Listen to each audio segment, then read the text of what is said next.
Muy buenas noches, compañeros y profesor. A nuestro grupo le correspondió los recursos naturales renovables y derecho agrario. Sus integrantes, Juan José Celedón, Leonardo Gómez, Luis Carlos Martínez, Liliana Maldonado, Rubén Miranda, Yulexi Navarro y Michelle Rodero.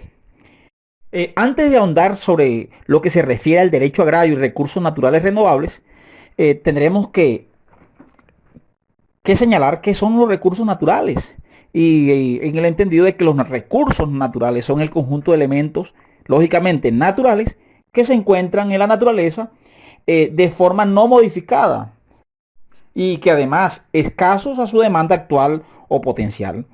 Se pueden dividir en renovables, que usualmente son organismos vivos que crecen y se renuevan, como por ejemplo la flora y la fauna, y los no renovables que se agotan con su explotación, como por ejemplo el petróleo, los yacimientos de minerales, al menos hasta que se encuentre una forma económica eficiente para fabricar petróleos o minerales, ¿no?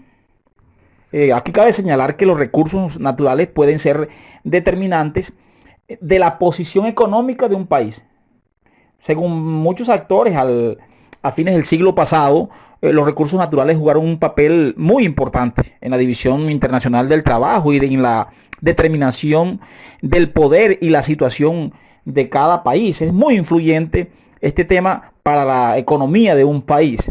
Sin embargo, en otros autores destacan el papel de los recursos humanos, incluyendo aquí aspectos como la religión, la educación, otros aspectos culturales como determinantes, digamos, en la situación y la estructura económica de los países. Eh, También se puede decir que por lo menos Argentina, Australia, partieron de posiciones similares en cuanto a sus dotaciones de recursos naturales.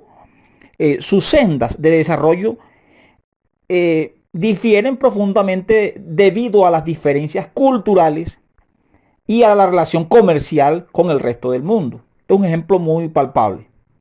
Pero sí vale la pena señalar que en la teoría económica ortodoxa y en la discusión actual, en la economía no se observa una discusión satisfactoria en relación con la conversación de los recursos naturales. El sistema capitalista actual representa en muchos países una amenaza a los recursos naturales. Eso no lo podemos ocultar. La disminución de la biodiversidad de grandes áreas de selvas y bosques demuestra que la humanidad no es responsable para la conservación de estos recursos naturales. También está más que claro. Ahora sí, entonces nos vamos a la clasificación de los recursos naturales. Y se clasifican según su origen, la procedencia del recurso. Se va a poder clasificar en recurso natural biótico, que son aquellos recursos naturales que se obtienen de la biosfera, es decir, de la materia viva y orgánica como las bacterias, las plantas y los animales y los productos generados por ambos tipos, digamos los combustibles fósiles, carbón, petróleo. También se consideran recursos bióticos, ya que se derivan por la descomposición y la modificación de la materia orgánica fosilizada.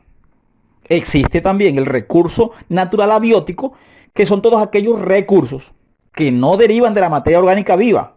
Algunos ejemplos son el suelo, el agua, el aire, minerales, metálicos, etcétera, etcétera. Bueno, otra clasificación es según su estado de desarrollo. Bueno, los recursos naturales se centran en su estado de desarrollo, es decir, si estos están disponibles actualmente para su utilización o no lo están. Atendiendo a ello, entonces tenemos los recursos naturales, que pueden ser recursos naturales potenciales, que son aquellos que existen en una región y pueden ser utilizados en el futuro, pero actualmente no son explotados. Un ejemplo es el petróleo existente en la India. Numerosos estudios han encontrado que el petróleo en muchas partes de la India que tienen rocas sedimentarias, pero hasta el momento que realmente no se ha hecho tal explotación. Están los recursos naturales actuales. Los recursos naturales actuales son aquellos que ya están siendo objeto de explotación. Su cantidad y su calidad se ha determinado y se está utilizando en la actualidad. El desarrollo de un recurso actual a partir de uno potencial depende de la tecnología disponible en el momento para dicha explotación. Hay que entender también que su explotación implican unos costos exorbitantes, eh, como almacenamiento, como el transporte, como la extracción, etcétera, etcétera. Otros recursos podrían ser entonces los recursos naturales de reserva. Estos recursos son aquella parte del recurso actual que se puede desarrollar de manera rentable en un futuro. Si la calidad del recurso natural es muy pequeña o su explotación es muy rápida, el recurso natural entonces de reserva será muy bajo. Esto ocurre cuando en frecuencia en las minas de minerales como metálicos, que se agotan con rapidez y la extracción del mismo deja de ser rentable. Otro sería entonces, según su capacidad de renovación, digamos, los recursos naturales de los que nos provee la tierra, teniendo diferente capacidad de regeneración, es decir, la reposición, atendiendo a estas características, los recursos naturales pueden ser de tres tipos. ¿Qué son entonces los recursos renovables? Podemos dar un ejemplo: el agua, el aire, la radiación solar, el viento, las plantas, la biomasa, la madera. Estos recursos también pueden convertirse en fuentes de energía limpia e inagotables, con un bajo impacto medioambiental. Una de las características de los recursos renovables pueden ser por el alto costo de la infraestructura que se utiliza. No se emplean recursos renovables en algunos sitios. También su producción se mantiene o se aumenta sin importar su consumo. Su utilización es un asunto moderno. Además, estos recursos no se pueden almacenar, ya que su producción depende de factores ambientales. Otra de las características puede ser que evitan la contaminación ambiental. También tenemos entonces los recursos no renovables. Estos elementos como el hierro, el petróleo, el carbón, el oro, son finitos y su explotación conduce a su agotamiento. No pueden ser reutilizados, regenerados o producidos a un ritmo suficiente como para mantener una elevada tasa de consumo. Son recursos naturales también, pero no son renovables. Hay también los recursos inagotables. Pues los recursos naturales perennes o inagotables son aquellos que no se extinguen, digamos que terminan o gastan con su uso, ni con el paso del tiempo. No importa la cantidad o la rapidez con que se consuman. Estos recursos no se eliminan y por tanto no se tienen que regenerar. El ejemplo de estos recursos inagotables son la radiación solar, el viento, las mareas o la energía geotérmica, el calor del interior de la Tierra. A eso nos referimos. Estos recursos son inagotables y siempre estarán ahí porque no se extinguen con el uso. Y normalmente se deben al mismo funcionamiento del planeta y las leyes físicas. Bueno, inmediatamente nuestro compañero Juan José Celedón continuará con la otra parte de esta exposición. Mil gracias. Teniendo ya claro toda la conceptualización anterior, procederemos entonces a dar respuesta a la pregunta que es clave para esta exposición, y es cuál es la relación del derecho agrario con los recursos naturales renovables y no renovables. Lo primero que tenemos que hacer es definir qué es derecho agrario, y para esto vamos a recordar al autor Velarde, quien lo definía de la siguiente manera: el derecho agrario es el conjunto de normas y principios autonómicos reguladores de la actividad agrícola y pecuaria y de los demás institutos y factores que coadyudan a su armónico desenvolvimiento. De acuerdo a esto, podemos decir entonces que esta disciplina abarca el régimen de la propiedad, manejo de suelos, arrendamiento y aparcería rural, contrato sobre tenencia de la tierra, régimen vial, colonización, riego, regulación jurídica de la producción y comercialización de las distintas actividades agropecuarias, así como las instituciones que contribuyen a la defensa del productor agrario, como asociaciones y cooperativas, crédito, ganadería, forestación, sanidad animal y vegetal. De acuerdo a lo que he dicho, entonces podemos decir de que existe una estrecha relación entre los recursos naturales renovables y no renovables y la actividad agraria, a tal punto que algunos autores han sostenido que el derecho agrario no es más que un capítulo de esa disciplina más amplia, que es el derecho de los recursos naturales. Esta posición no es compartida por algunos autores, aclaro. Procederemos entonces a hablar un poco sobre algunos puntos que son necesarios para la finalidad del derecho agrario. Y empezaré diciendo que el derecho agrario colombiano representa una de las disciplinas jurídicas que en un plazo relativamente corto ha tenido una importante evolución y desarrollo, ya que su nacimiento se haya relacionado con los derechos y aspiraciones de los trabajadores rurales, las luchas por el acceso de la propiedad y de la tierra y de la justicia agraria. De acuerdo a este concepto, puedo decir entonces de que el derecho agrario colombiano tiene inmerso muchas de las siguientes finalidades. Primero, conservación de los recursos naturales renovables. Tales son perecederos por constitución físico-química y son insustituibles como fuente de producción. Incremento racional de la producción. La producción es resultante de esa economía de la conjunción funcional de los recursos naturales, culturales y científicos. Tercero, seguridad y progreso social. Aquí se tienen en cuenta factores como protección jurídica de los recursos naturales renovables y no renovables. Toda norma jurídica agraria debe asegurar y garantizar el fomento y la protección de la actividad productiva agraria o las conexas.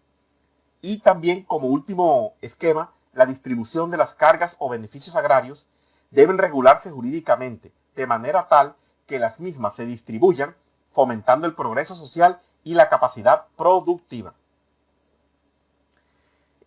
Teniendo en cuenta todo esto, tenemos también que tener como un factor muy importante, al igual que los anteriores, pues los siguientes factores que están inmersos dentro de nuestra regulación jurídica agraria. Como primer factor, entonces, tenemos de que nuestra legislación agraria ha establecido al ambiente como un patrimonio común. ¿Qué quiere decir esto? De que es necesario para la subsistencia, para la supervivencia y desarrollo económico, social de la humanidad, de todos los pueblos. Otro contenido muy importante es que dentro de nuestra legislación se promulga la preservación y restauración del ambiente, todo lo concerniente a la conservación y a su mejoramiento de dichos recursos naturales. Como tercer punto, también tenemos la prevención y control de todos aquellos efectos que sean totalmente nocivos para la explotación de esos recursos naturales renovables y no renovables.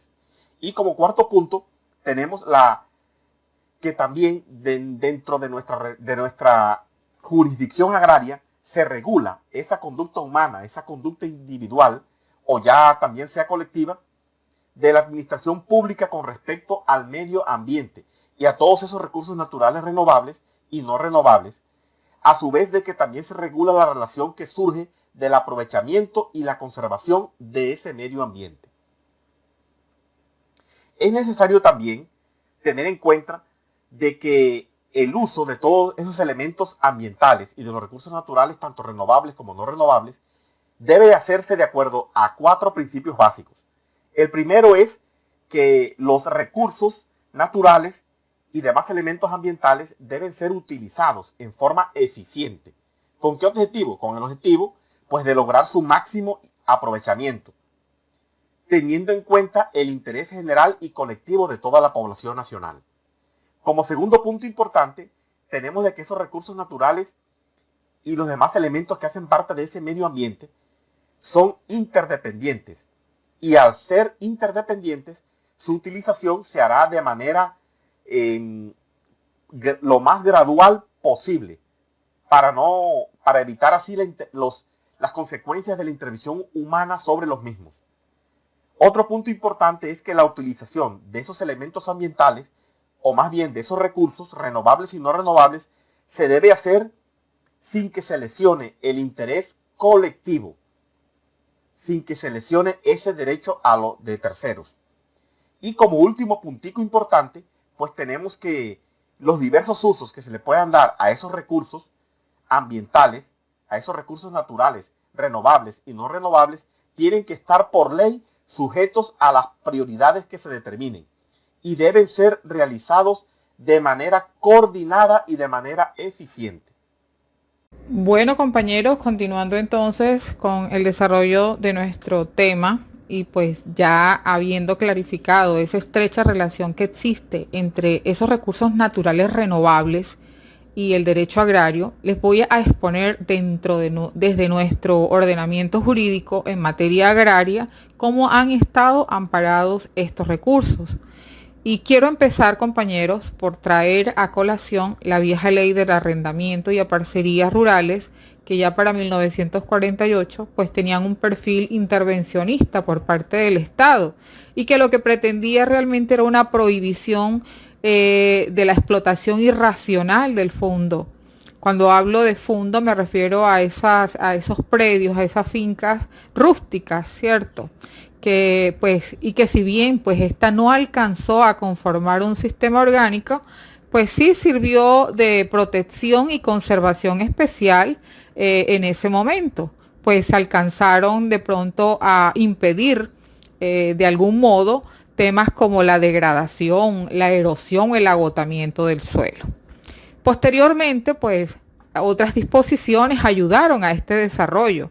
Nos referimos a la obligación de dedicar al suelo la explotación establecida en el contrato. Es decir, el suelo debía explotarse de acuerdo a lo que estableciera en el contrato. Tendría que seguir un reglamento, ya sea en materia agrícola o los ganaderos como tal. Y debía hacerse de tal manera pues que no se originara una erosión ni un agotamiento, pues porque así lo tenía, de esa manera lo tenía inspirado el interés superior cuando nos referíamos a esa ley de conservación del suelo. Resulta también muy relevante y realmente pues no podemos olvidarnos de la ley de defensa, mejoramiento y ampliación de los bosques, pues que asignó a estos, entre otras funciones, la de protección al suelo, la de prevenir su erosión, además de proteger y regularizar el régimen de las aguas, asegurar además condiciones de salubridad pública, establecer unas defensas contra la acción de los vientos, las inundaciones y de hecho también propender por la protección de las especies de flora y fauna. Entonces, como podemos ver, realmente se ha llevado a cabo un compendio, un gran sistema conservacionista que tuvo en cuenta pues esa interdependencia de todos estos elementos en la naturaleza. Pero bueno, no podemos tampoco ser indiferentes a cómo realmente están las tierras en nuestro país. Y podemos, de acuerdo pues a las investigaciones realizadas, pues nos damos cuenta de que existe un gran índice de tierras con gran deterioro por el uso irracional, de igual manera afectadas por la erosión hídrica y eólica, preocupación pues que ha llegado a nuestros legisladores y han expedido pues normas y leyes en esta materia, donde han involucrado no solo al sector público, sino también al sector privado, permitiendo incluso la constitución de unos consorcios voluntarios para propender por la conservación y recuperación de estos predios. Ahora, lo que hemos visto hasta el momento entonces ha sido evolución. Siempre evolución, si veíamos en un principio, cuando les hablaba de la ley de arrendamientos y aparcelamientos, pues era muy limitada. Ahora el compendio abarca, ya vemos una normativa que abarca muchos más de estos elementos, de estos recursos naturales renovables, que ya básicamente no lo miramos desde el punto de óptica de tierra, sino que ya involucramos a otros. Entonces, les he hecho un recorrido muy sucinto de estas normativas que solamente nos dan o a través de las cuales podemos inferir sin duda alguna la gran importancia que constituye o que tienen los recursos naturales dentro del derecho agrario y que realmente pues se vienen a constituir como en alguna medida y ya desde fines de la década de los 40 como el antecedente de las normas que hoy nos rigen a través de su incorporación en la reforma constitucional, incluso desde 1994, reforma que pues estuvo, o en la que se consagró en la llamada cláusula ambiental, el artículo 41, denominado el derecho humano al medio ambiente, al que se califica de sano, de equilibrado y de apto para el desarrollo humano,